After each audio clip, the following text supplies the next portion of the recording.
Haleluya. Rero tugiye kuganira ijambo ry'Imana rivuga ngo bifite kuvuga ngo ese uwo muhagararanye uramuzi? Uwo muhagararanye uramuzi? Ese uwo mugendana uramuzi? Ese uwo muganira umenera amabanga uramuzi?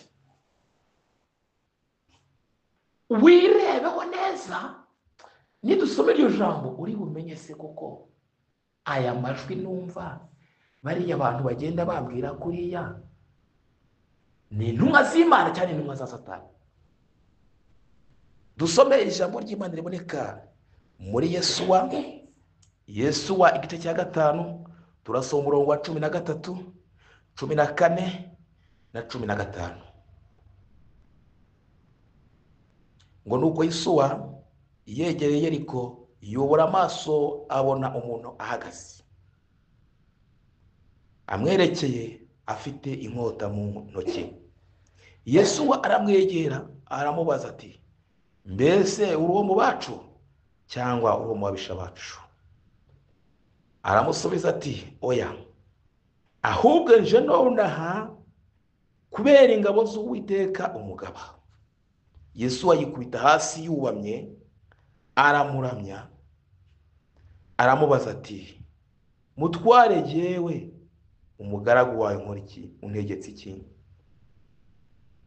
Nuko umugaba w'ingabo z'Uwiteka abwira Yesuwa ati, kwetura inkweto mu birenge byawe kuko aho uhagaze aho arahera. Yesuwa bigenza atyo. Yesu natubwiye neza. Amen. Dukwiriye gushyira mu bikorwa icyo umwami Imana, icyo Umwuka Wera atubwira. Ntabwo ari igihe cyo kuvuga ngo niko byahoze. Oya, Yesuwa yatoranijwe ari kumwe na Mose igihe Mose yari amaze kwivovota mu gihe bagiye gukura ubwoko bw'Imana muri Egiputa. Hanyuma Mose aravuga ngo jewe ngo ndi n'ikiragi ndadindi manga simvuga neza ngo se nzagera ndi mu ntoki. Hanyuma Yesuwa baragendana, ariko mu rugendo rwabo hari aho yageze Yesuwa mu gihe Mose yari amaze kugenda, amaze gutaha, amaze gucyurwa. Yesuwa akomeza inshingano zo kuyobora ubwoko bw'Imana, bakomeza guca mu rugamba mu ntambara zikomeye. Ngo maze umunsi umwe biteguye kurwana, Yesuwa yamaze kubaza se koko uru rugamba ndi burushobore gute ko tugiye gutera? Yeriko ko nzi hari abagabo bakomeye, ese ndabyitwaramo nte? Kubera yuko yari akundaga gusenga Imana, maze ngo agiye kubona ngo abona ngo umugabo ngo araje amuhagaze iruhande. Haleluya. Hari igihe tujya tugeramo byadushobeye, intambara zavutse twabuze ibisubizo hirya no hino, ariko tukumvijwe. Yesu natubwira neza. Ukumvijwe nikubwira ngo mwana wanjye nuko bimeze kuriya, ngo ariko ndi kumwe nawe, ngo ariko ngo nzakurengera. Haleluya. Abantu batunga nzayimana ntabwo bafite ubwoba bw'ibihe. Haleluya.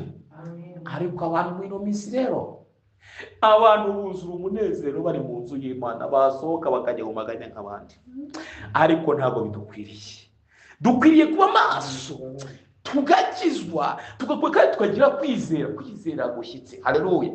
Ngo kandi n'ukwizera n'ukumenya rwose ibyo tutarebesha amaso, ibidafatika ko bizabaho. Haleluya. Abakera impamvu reka bakivugwa nuko bafite uko kwizera. Ntabwo bacikaga intege bitewe nuko babuze urubyaro. Ntabwo bacikaga intege kubera ko babuze ibyo kwambara. Ntabwo bacikaga intege kubera yuko bagiye mu nzu z'imbohe. Ahubwo bavuga yuko ari abashyitsi n'abimukira, bakavuga neza yuko aho bahanze amaso ari mu bwami bwo mu ijuru. Yesu natwibeza. Hanagihe abantu bajya bakumbura, bakongera bagakumbura iyo bavuye. Ariko umugenzi nyamugenzi wahamagawe akumva ijwi ntabwo ajya kumbura aho yavuye, ahubwo atekereza imbere. kandi agatekereza yuko imbere ari heza. Haleluya. Kuko hari uburuhukiro. Mu Kristo yagendaga bati aho ndi kuva ni mu muriro, ni mu byago, ni mu makuba, ndi guhunga ndi kujya iwacu. Haleluya. Natwe rero mureke duhunge. Iyi si nta cyiza kiyirimo. Nubwo abantu benshi ubona banezerewe, ukabona abantu benshi basa nk'abadamaraye, ariko nabo barababaye. Kuko abantu benshi usanga bafite amamodoka ahenze, ariko ugasanga n'undi barara mu ngo zabo. Ugasanga barara muri parikingi cyangwa bajya kwiyahurisha inzoga bakarara mu tubari kubera yuko nta heza isi. Reka mvuge ijambo risa nkaho rikomeye. Iki gihe turimo uko isi igiye imeze, ufite umugabo ararira, ufite umugore akarira, ufite umwana ararira, udafite umwana ararira, umuntu ufunze ararira, uwamufunze ararira, umuntu ufite ubutunzi bufatika ararira. Ariko nanjye imisoro yagezeho. Hanyuma utagira afite nawe akarira ngo ari kwizana nanjye yagezeho. Aheza ni hehe? Aheza ni ukuba mu Mana. Kuko mu Mana ho uwumvira ihumure. Abantu bagenda mu isi gusa rero nta humure bumva. Ariko abantu bamaze kwimuka bakava mu isi bakajya mu kirere cy'umwuka, kubera ko ariho dufatirira iby'amwuka, ibyo Kristo atwoherereza, tugira ihumure. Haleluya. Niyo mpamvu ushobora kuburara ukagenda ukaryama ukavuga ngo ariko Mana ndagushimye kuko n'ubu ngubu mburaye ngo ariko nzi ko ejo ari heza. Haleluya. Ijambo ry'Imana burya ni umutsima utera imbaraga. Haleluya. Kubera ko ntabwo ushobora gupfa. Wapfa guteze wowe uzi ibyo kurya? Ntabwo bishoboka. Imana ifite ibintu byinshi kandi nibyo gutunga abantu bayo. Ese yabasha gutunga abantu batayikorera bayisuzugura, uyikorera ntimutunge? Ntabwo bishoboka. Ngo maze Yesuwa ngo akimara kwitegereza iruhande ngo abona umugabo uhahagaze, aramubaza ati yewe ese uwo mu bacu cyangwa umubisha wacu? Reba uwo muhagararana muganira, ukunda kubwira ijambo amagambo atandukanye. Ese ni mwene so? Ese ntabwo umuganyira ibitari iby'uru rugendo, mubwire iby'uru rugendo? Tekereza ibyo umubwira. Ese ni iby'ururutsa umutima? Ese ntabwo umubwira ibimuca intege? Ese ntabwo umubwira ibyamukura mu byizerwa? Ese ntabwo amagambo umubwira? Tekereza neza umubwira. Niba aramwubaka cyangwa niba aramusenya. Igihe tugezemo n'igihe dutandukanye, ba bantu twagendanaga nabo, ibyo twavuganaga cya gihe tukiri hahandi, tukiri muri Egiputa, ubu ni igihe kigezemo cyo kugira ngo twicangure, tumere nk'ibyaswa ku gicaniro. Bene data bavandimwe, iki gihe turimo jyewe iyo ndebesheje amaso y'umubiri mbona ari igihe kigoye. Mbona ari igihe kigoye. N'Imana ishobora kureba ikareba ikazagira bizacyura, batazashobora kwihanganira hano hirya imbere. Turasabwa kugira ngo tugire ibyo dusiga, tugire ibyo ducika. Niba tutabicitse ibifi iradutembanye, isuri iradutwaye, indoha iradutwaye, kuko umuyaga ubaye mwinshi. Ariko uri maso, uwomatanye na Kristo, uri mu biganza by'Imana, uwamaze gusobanukirwa neza yuko ari marayika w'Umwami Imana umwohereje ngo amubere ingabo, uwo niwe uzabasha kugendana nawe. Ngo maze Yesu aramubaza ngo ese uwo mu bacu cyangwa uri umubisha wacu? Marayika aramubwira ati noherejwe kugira ngo mbe umugaba w'ingabo z'Uwiteka. urumva ko bo bari ubwabo bari abantu, nta nubwo banarebaga ko hari n'izindi ngabo z'Uwiteka ziri kumwe nabo. Hanyuma aza noneho aje kuba umugaba w'ingabo z'Uwiteka. Ingabo z'Uwiteka zari ziri muri bo, ariko ntibabashe kubyumva. Hanyuma umugaba rero w'ingabo z'Uwiteka zari ziri muri bo aramanuka kuyaza kujya bakoresha. Haleluya. Niyo mpamvu bahise bafata babwira ngo hafashe ibindi n'amakondera. Ibindi n'amakondera ati ariko ni murida, ariko ibyo bintu amasasu yariya ibitero birazamuriye n'imodoka nini, ngo nawe ngo nimwikorere ibindi. Ariko kuko kwizera ngo Imana ifata ibidashoboka. Haleluya, haleluya, haleluya, haleluya, haleluya, haleluya, amen, amen, amen.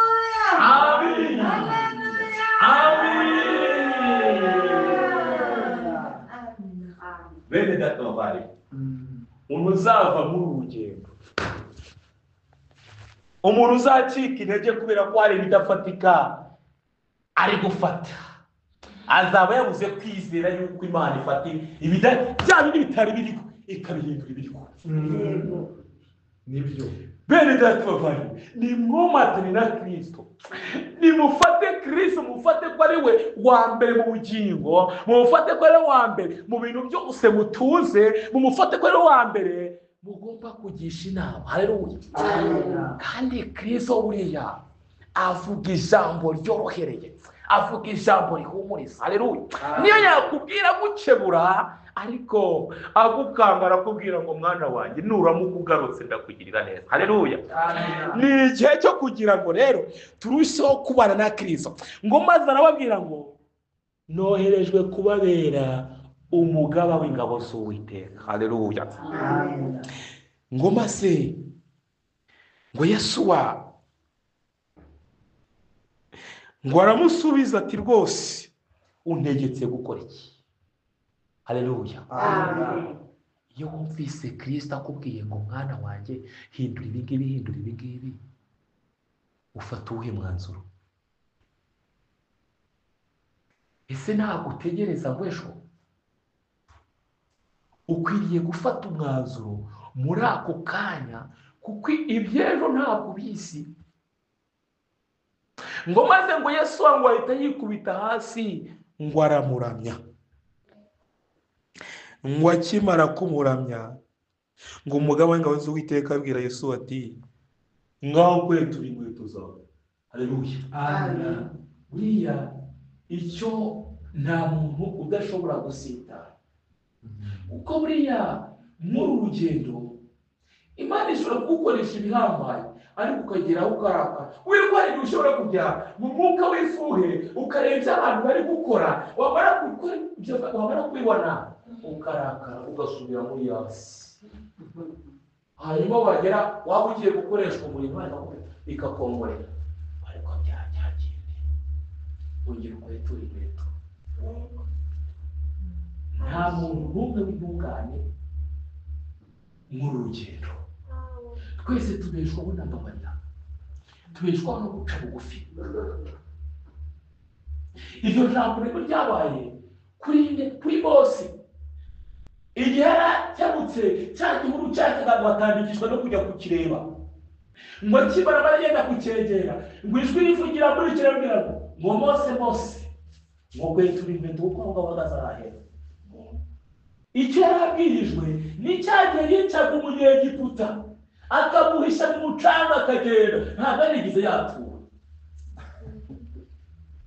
Cyagiye Imana yari ihari kandi yarabirebaga. Niyo mpamvu ijwi ry'Imana ritubwira ngo mwana wanjye ibuka za bindi byo ku isoko. Nta ruhare twabigizemo, ariko babitwaturiyeho, ariko twamaze gusobanukirwa. Haleluya. Twamaze gusobanukirwa iryo ribuso, twamaze gusobanukirwa ko hari ibyo twemerewe n'ibyo twemerewe. Ibyo rero tubaye gusobanukirwa ko utabyemerewe, tugomba kubwira Imana ati rero Mana, bya bindi twabikoze mu bujiji bwacu, noneho turashaka kugendana nawe. Haleluya. Ukohereza marayika wawe hanyuma akatubera umugaba. Yesu natugire neza. Uyu mugoroba wa none twongere tubwire Kristo yongera twoherereza ingabo zituyobora, kuko twebwe turamutse twiyoboye ntaho twagera. Twebwe turabanyantege nke, baratuvuga tukaduhoka, umuntu aratwanesherera tukabivamo, mwene data dusengana aratuvuga tugacika intege.